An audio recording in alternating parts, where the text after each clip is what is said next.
Assalamu Walaikum. Hello friends, how are you? Welcome back to my another video. In this video, I am going to show you how to align text in Excel text box. Let's get started. At first, you have to open your Microsoft Excel software. Then open your Excel spreadsheet. Now I insert a text box. Go to insert menu, then insert a text box. Now write anything on this text box.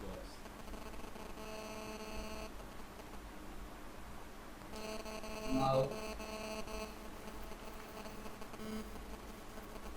now I align this text on this text box. Select this text, then go to home menu. Then you can see here are align option. You can left align, you can middle, center, right or down, anything what you want. Now I can choose this one.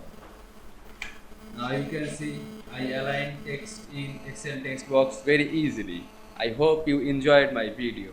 Please like, comment, share and subscribe my channel. Thanks for watching.